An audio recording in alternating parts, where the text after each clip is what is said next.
Epicurus famously suggested that nothing is intrinsically good or bad, rather, it is our judgments and perceptions that assign these values.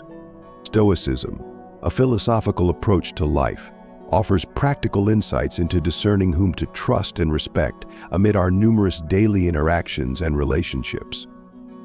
Today, we will delve into some intriguing cases of individuals who, according to Stoic principles, might not be worthy of our trust or respect. Stoic wisdom emphasizes that trust and respect should be reserved for those who truly merit it, based on their virtues above all else. From deceptive flatterers to those who thrive on gossip, we will explore 9 types of people who challenge our ability to maintain trust and respect. Before we begin, take a moment to consider, how do these types of people impact your relationships? How does Stoicism equip us to respond with wisdom and calm? Remember, understanding, not condemnation, is the key to navigating these challenging interactions. If you're ready to engage more deeply with the timeless wisdom of Stoicism and to learn how every interaction can be an opportunity to foster virtue and growth, let's embark on this enlightening journey together. Comment below to join the conversation and start this transformative exploration of Stoic teachings. Number 1. The gossip monger. In human interactions, trust and respect are vital. Yet some people lose their integrity through their actions. Clara, for instance, loved to gossip. Her once harmless whispers soon created mistrust and disrespect among her friends. Once a trusted confidant, Clara found herself isolated. Stoicism teaches that our words reflect our character, and gossip opposes the values of honesty and respect. It harms society, spreading dislike and lies. Gossipers lack self-control and disregard others' dignity, violating Stoic principles. Epictetus, a Stoic philosopher, emphasized valuing our character over reputation because character is our true self, while reputation is others' perception. Gossip damages both character and reputation. We should communicate with sincerity and respect, avoiding words that hurt or cause conflict. Instead, our words should encourage and unite. This aligns with the Stoic ideal of harmony and fosters trust and respect in relationships. Clara's story reminds us of gossip's harm and the importance of nurturing relationships. In Stoicism, how we say things is as crucial as what we say for a good life. Gossip may seem like idle chatter, but significantly impacts relationships and social interactions. The gossip monger symbolizes how stories and hearsay spread through communities, highlighting the psychology and effects of gossip. We can see how complex gossip's role is in connecting people. Rumors act as social currency, helping people make friends, move up in groups, and show power. The gossip monger uses this currency to profit by changing minds and relationships with their knowledge. People gossip because they are curious, want to make friends, and improve themselves. The gossip monger exploits these drives by spreading stories to meet their own goals or needs. Gossip can bring people closer by encouraging knowledge sharing, but when used carelessly or deliberately by the gossip monger, it can break down trust and relationships. Gossip is common in schools, workplaces, and neighborhoods, reflecting cultural norms and power dynamics. The gossip monger navigates these systems, influencing opinions and social orders by spreading information. Although gossip may seem harmless or fun, it can have serious effects, damaging reputations, causing arguments, and hurting those targeted by rumors. Understanding the moral impact of gossip is important for reducing its negative effects and building a culture of trust and respect. By studying the role of the gossip monger and how gossip works in society, we learn about human behavior and the importance of healthy communication in communities and relationships. Number 2, the selfish person. Are you often the target of someone's excessive anger or pride? If so, you likely feel slighted and disrespected each time it happens. At the core of these situations is probably a narcissist, someone overly focused on themselves, their pride, and their own needs, often at the expense of others. Narcissism goes beyond self-love. It's an inflated sense of one's worth and a constant desire for attention. Narcissists crave admiration and disregard others, which can erode trust and respect. And consider Damien's story. His narcissistic tendencies slowly destroyed trust between him and his friends. Damien always wanted to be the star and rarely acknowledged others' work or feelings. He constantly needed validation and couldn't celebrate others' successes, leading to his loneliness. Over time, his co-workers and friends distanced themselves because they sought relationships based on mutual respect and empathy, which Damien couldn't offer. Stoicism, as taught by philosophers like Marcus Aurelius, teaches that true self-worth comes from living a good life. Marcus Aurelius advised against self-praise, emphasizing a humble and helpful life. In Stoicism, narcissists don't deserve trust or respect because their actions oppose the virtues of community and the common good. Stoicism advises us to build relationships with those who show respect, empathy, and humility, which foster trust and genuine respect. Even though we may encounter narcissistic people, Stoicism encourages us to be wise in our relationships, choosing those who uplift us and share our lives instead of dominating them. By doing this, we align ourselves with the Stoic pursuit of a peaceful and good life. Number 3, the envious. In the grand theater of life, some people, instead of celebrating others' successes, view them with envy. To spot an envious person, watch how they respond to others' achievements. Do they light up with joy, or do they darken with discontent? Envious people don't just want what others have, they also hold grudges against those who have it. Consider Marcus, a skilled artisan whose co-worker Julia received praise for her great work. Instead of sharing in Julia's happiness, Marcus was filled with envy and belittled Julia's achievements, making their peers unhappy. Marcus's jealousy isolated him and caused conflict in their community. Stoic philosophers, who deeply understood human behavior, warned about the harm of envy. One respected Stoic speaker noted that jealousy can eat away at your soul, making you care more about others' success than your own. This focus makes you less happy and less aware of your virtues. Envy ruins relationships and damages our character, making us petty and selfish. It prevents us from seeing our potential and ties us to others' successes and failures. An envious person doesn't deserve trust or respect because their actions aren't virtuous but driven by a destructive desire that harms the harmony and support needed for a community to thrive. In conclusion, let us strive to be people who celebrate others' successes and see them as inspiration rather than a reason for envy. By doing this, we align with Stoic principles and build a supportive community. Envy is a complex feeling that arises when we see others with something we want but don't have. It can range from mild jealousy to extreme anger, significantly affecting our relationships and mental health. Understanding envy and how it works is crucial for personal growth and getting along with others. Envy is an unpleasant emotion stemming from wanting something that someone else has or is good at. It usually involves comparing oneself to others, leading to feelings of inadequacy. Envy can be triggered by various factors, such as comparing yourself to others, feeling that something is lacking in your life, or having low self-esteem. It often arises when we see others succeed where we have failed or enjoy something we lack. Envy can harm your mental health, increasing stress, worry, and even depression. Constantly comparing yourself to others and feeling inferior can damage your confidence and hinder personal growth. Additionally, envy can damage relationships by causing anger and hostility toward others. It can increase competitiveness and make it harder for friends, family, and coworkers to trust and cooperate with each other. To handle envy, first recognize and accept that you feel it.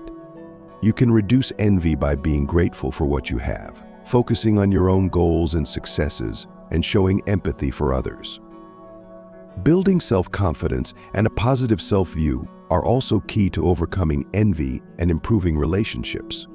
By understanding what envy is and how it works, we can foster empathy, kindness, and personal growth. Recognizing and managing our feelings of envy can lead to a happier and more fulfilling life. Number 4, the always critic. Meeting mentors who help us grow and become better people is a blessing in life. These people, along with their helpful criticism, pave the way for our improvement. However, it's important to distinguish between real advice and constant noise. Not all critics are teachers. Some just find flaws without offering solutions. Perhaps you know someone who is quick to criticize but slow to help. This person is the perpetual critic. If someone constantly criticizes without considering the impact of their words, they often say hurtful things unintentionally. The Stoic philosopher Epictetus says that we should focus less on external criticism and more on our internal compass of morality and reason. He advises us to live our theory, meaning we should not be swayed by constant critics, but follow our path of personal growth. A perpetual critic who only looks for faults without offering improvement doesn't align with Stoic values. Letting their words affect us can hinder our growth and destroy our peace and self-worth. While constructive criticism can help us grow, constant criticism lacks the substance needed for real improvement. Understanding this difference is crucial. Accept criticism that helps you become better and let negative criticism roll off like leaves falling from a tree. Seek out mentors who are sincere and purposeful, remembering that respect and trust are earned through constructive, not destructive, feedback. By living according to Stoic principles, we protect ourselves from the unhelpful words of the perpetual critic and commit to a path of growth, resilience, and virtue. Number 5, the manipulative individual. Alex lived in a noisy neighborhood and initially drew a lot of attention with his charisma and charm. However, Alex was very manipulative, often trying to get his way in conversations and situations at others' expense. Over time, Alex's manipulative behavior intensified. He spread false rumors to influence group decisions and faked distress to gain sympathy and avoid responsibility. Slowly, people in the community, who were once honest and trusting, began to notice these trends.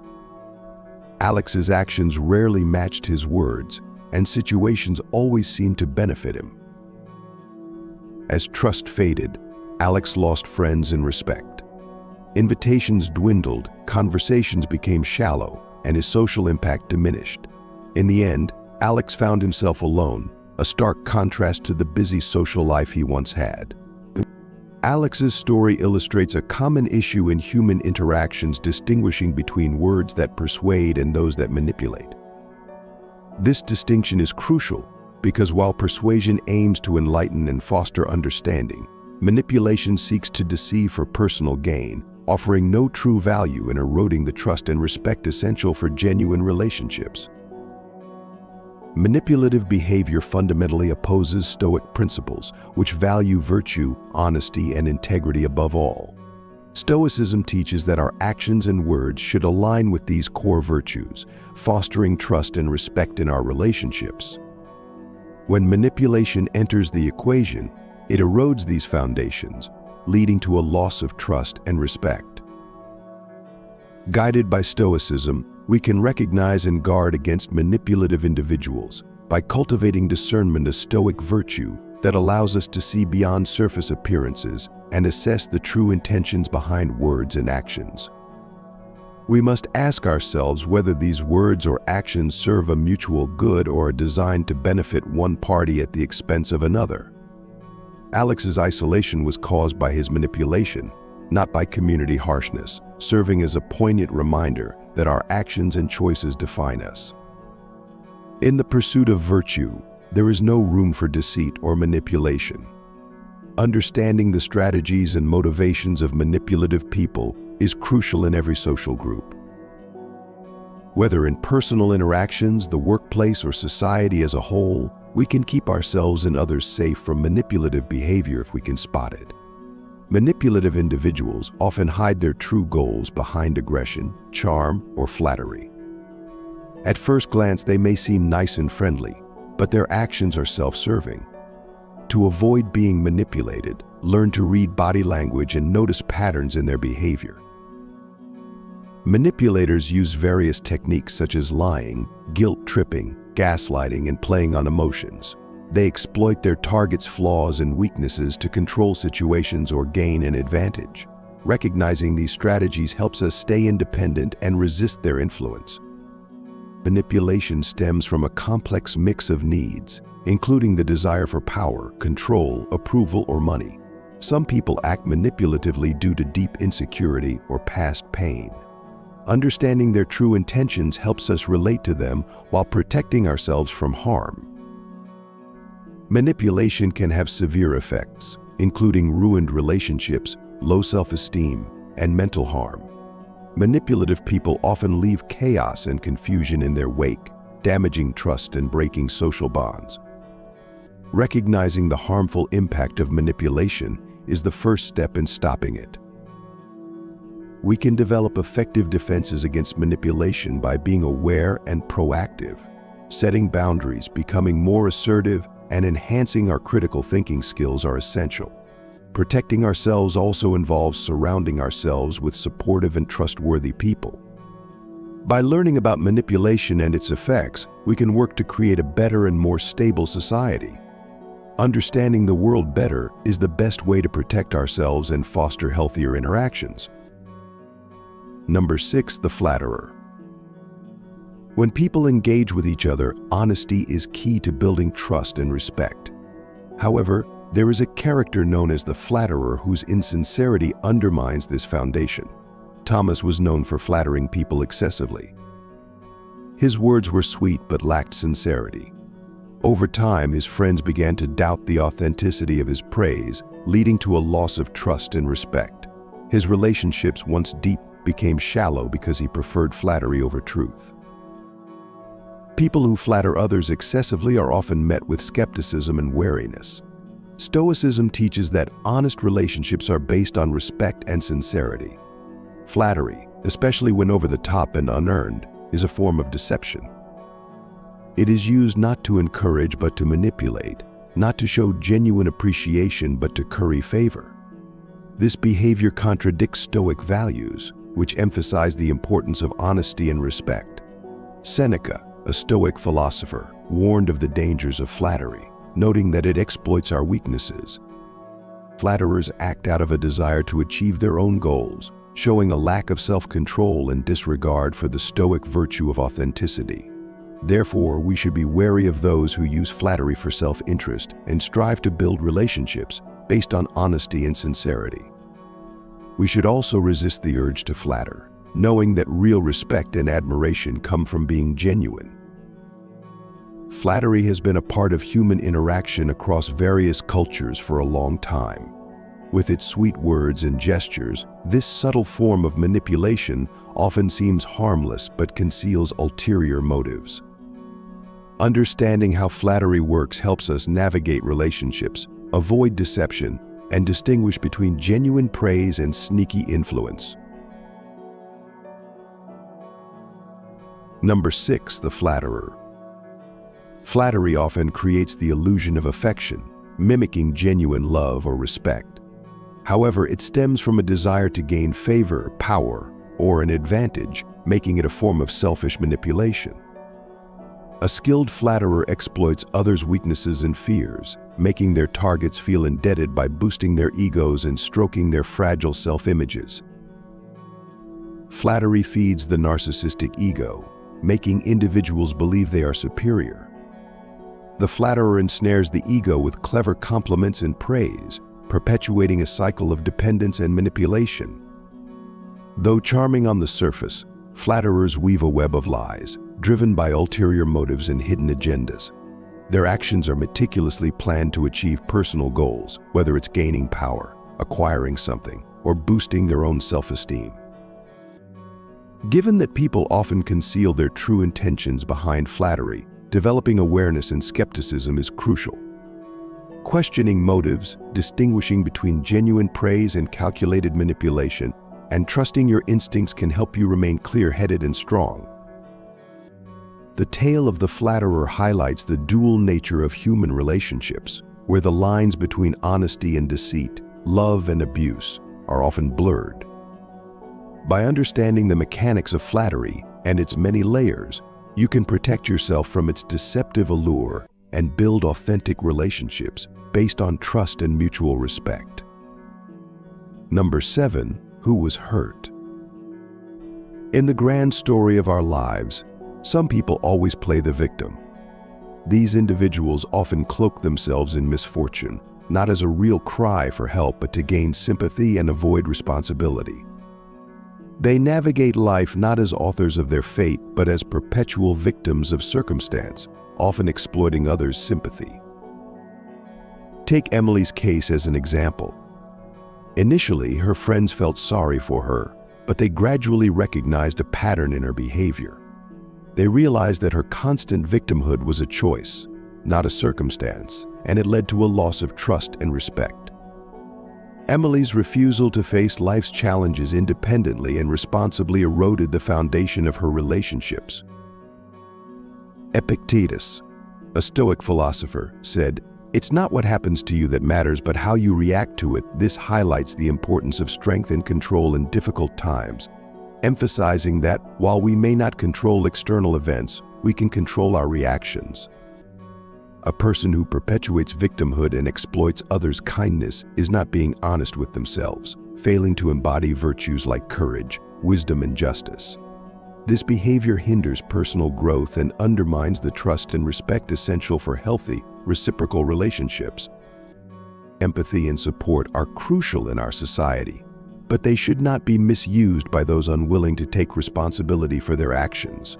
We need to engage with those adopting a victim persona with discernment, offering support that encourages responsibility rather than enabling avoidance. By doing this, we uphold the Stoic ideals of personal responsibility and mutual respect, fostering a community where trust is earned through genuine interaction and shared growth. Number 8, the person who lacks empathy. Our relationships with others are woven with threads of empathy and understanding. Empathy allows us to connect deeply, share joys and sorrows, and build a compassionate and respectful community. When we encounter people who lack empathy, we notice a discord in the harmony of human connection, an absence that hinders the growth of a healthy community. Stoic philosophers, who valued wisdom, courage, justice, and temperance, recognized empathy as crucial for living a good life. For instance, Marcus Aurelius, a Stoic philosopher, emphasized that empathy is essential, stating that the hive injures the bee.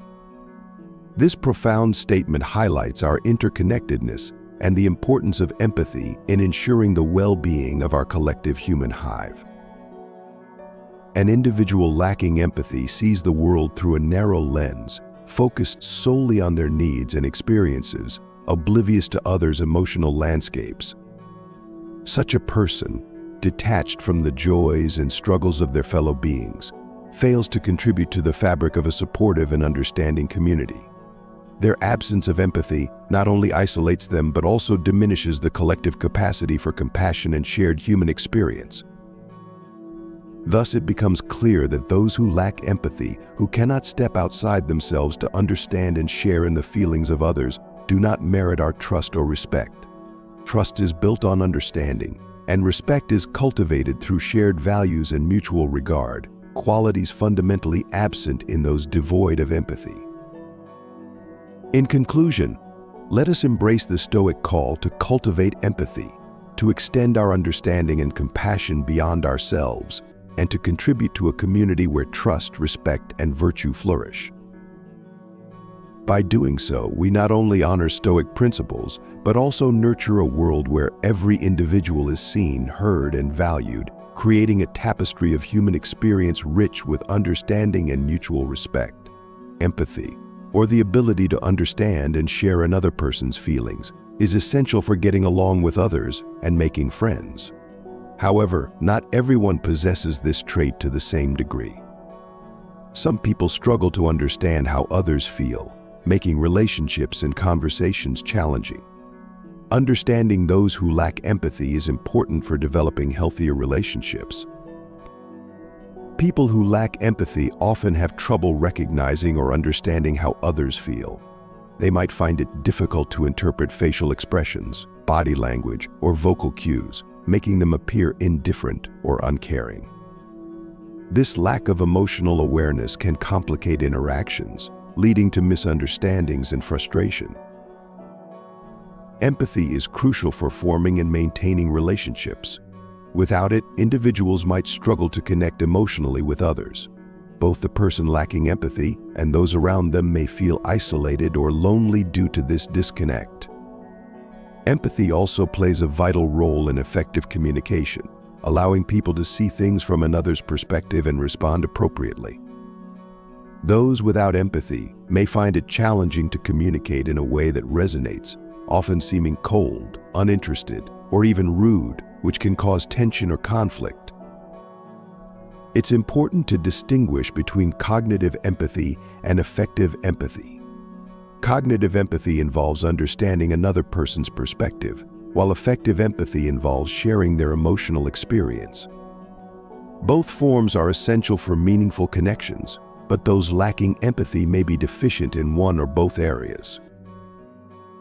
In conclusion, by cultivating empathy, we create a more inclusive and compassionate society. Understanding and addressing the challenges faced by those who lack empathy can lead to healthier, more fulfilling relationships where trust and mutual respect thrive.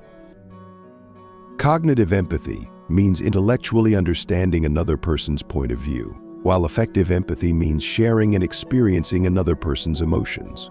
Some people may excel at cognitive empathy, but struggle with effective empathy, and others may have difficulty with both. Lack of empathy can stem from various causes, such as genetic factors, parenting styles, or neurological conditions like autism spectrum disorder. While it may be challenging to change someone's innate level of empathy, therapies, social skills training, and mindfulness techniques can help individuals become more empathetic and improve their relationships. To understand someone who lacks empathy, you need to have empathy yourself. By treating them with patience, kindness, and a willingness to see things from their perspective, we can connect with and understand them better. This approach fosters a more inclusive and compassionate environment, enhancing our interactions and relationships. Number 9, those who judge. What do you think of when you hear the word judgment? In its simplest form, judgment is an opinion or conclusion about someone or something. However, being judgmental often means making a snap, often negative, assessment of others without fully understanding their situation or character. Sarah, proud of her discerning eye, sees Peter's simple outfit at a community gathering and immediately decides he lacks sophistication and taste. She says this out loud, sparking whispers and making Peter look bad, while others view her judgment as unfair. Why then do people who judge quickly not deserve our respect or trust? Judgment without understanding is superficial and unfair. Each person with their own set of problems and experiences deserves our understanding, not our judgment. Epictetus, a Stoic philosopher, once said that we have 2 ears and 1 mouth so that we can listen twice as much as we speak. This highlights the importance of listening and understanding before forming an opinion. Sarah does not follow this advice, judging others without insight, which is essential for earning trust and respect. Her actions do not lead to growth or understanding but spread negativity and division. It is normal to have opinions, but Stoicism advises us to be careful, have empathy, and truly understand the complexities of people. Those who judge quickly fail to adhere to these ideals and should be approached with caution. In conclusion, let us strive to avoid snap judgments and instead seek to understand and empathize with others. By doing so, we uphold the Stoic principles of careful consideration, empathy, and a deep appreciation for the complexities of human experience. Because they hurt trust and respect, let's try to live by the Stoic principles of wisdom, justice, bravery, and moderation. These principles help build a community where people can understand and care about each other, overcoming criticism and disagreement. He who walks with the wise grows wise is a rule that guides us in finding good company. When we look at people who might not deserve our trust and respect, from the jealous to the uncaring, the constant critic to the fake flatterer, we not only find people to avoid but also reflect on our own choices and actions. Stoicism doesn't just advise us to avoid certain people, it encourages us to find those who help us grow in virtue and peace. When choosing friends, partners, or co-workers, we should follow Stoic advice and surround ourselves with people who inspire us to be our best selves, share our commitment to virtue, and help us live a happy, peaceful life. Remember Marcus Aurelius's counsel, the company of just and righteous men is better than wealth and a rich estate. As we journey forward, let us choose our companions wisely, for they shape our path to a virtuous and fulfilling life.